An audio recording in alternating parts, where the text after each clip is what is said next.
Udahin po kasi ako ginagastusan. Magkano ang tira mo sa savings bank mo? Paano ba makapag-savings? Magkano ang sinusweldo mo? 1,000 po. Yun naman pala eh. Anong klaseng regalo bang ibibigay mo sa girlfriend mo si Casey? Kung ano eh. Mga bulaklak ba? Mga tsokolate ba? Aba, Roberting, mag-isip-isip ka nga. Nung araw, na naliligaw ako sa nanay mong si Petra, Manila lamang ang balat binibigay ko sa kanya. Oo, kaya sabi ng nanay ko, pagkabigay niya ng mani at balot, ay kakuripot naman. Kuripot ako! Alam ba to si Roberting? Hindi na pumapasok, gusto pa yun natin yung allowance, pero may trabaho na siya. Saan ka naman nakakita ng ganun? Sa Pilipinas! Aba, matalino ka pala, Petra, ha? Ngayon ko lang nalaman. Ay nako, Roberting, wala kang makukuha sa amin kahit isang pera. Pero mama, Anong pera, mama? Kung wala kang pan-taxi, mag-jeepney ka. jeepney para bumisita sa girlfriend ko. Ano? Francisco!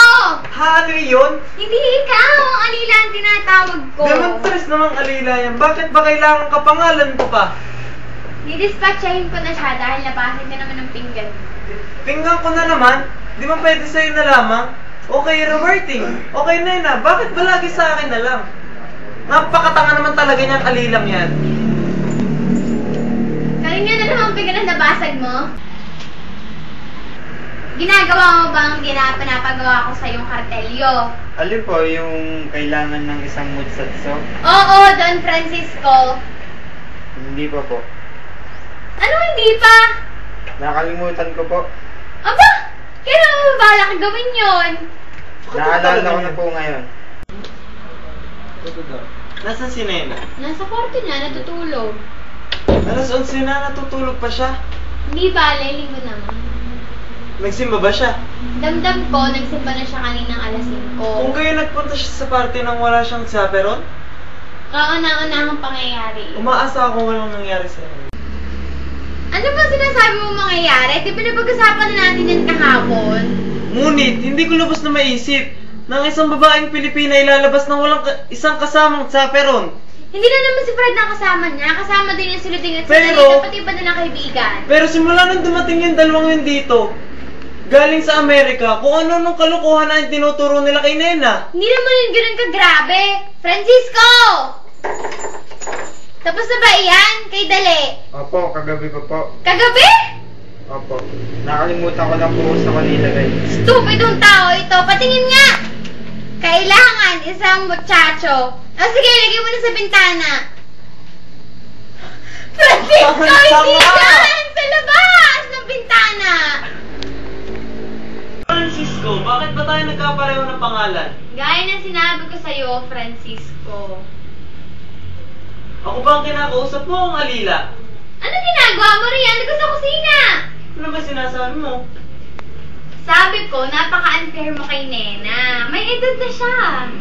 Mahal kong Petra, ang puro'y walang Alam ko iyon, ngunit ang pagchachaperon ay ugaling sinauna. Sinauna nga marahil, doon sa bansang mga sibilisado. At bakit hindi ba sibilisado ang Pilipinas?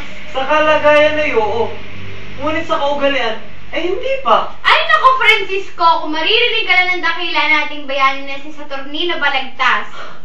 At saan mo naman nakuha yan sa tornino balagtas na iyan? Pwes, Francisco, Saturnino man, eh, pareho lang yon, parehong O ang dulo.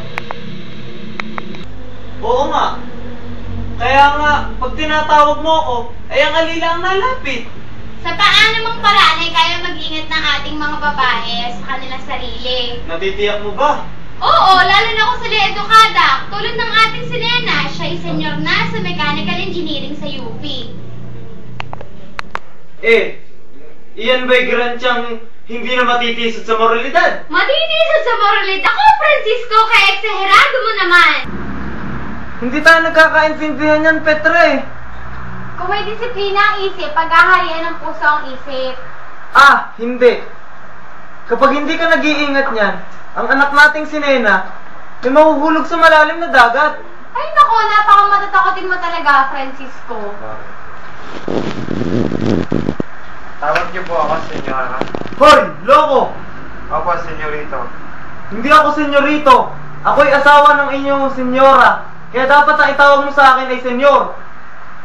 Simula ngayon, papalitan na namin ang tawag sa'yo. Ang itatawag namin sa'yo ay Francis. Francis po. Opo, naiintindihan mo ba? Bakit hindi po kaya pakita o Francis Pete? Ayoko ano pang magagawa mo? Hala, sige, umalis ka na nga.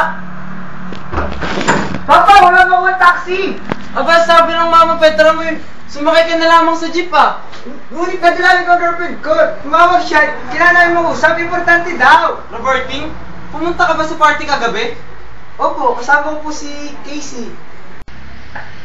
Wala kayong kasamang chaperon? At kailangan ba ni Roberting ng chaperon? Aba, hindi si Roberting ang iniisip ko.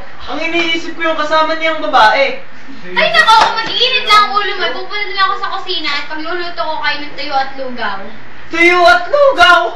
Aba, Petra, linggo ngayon ah.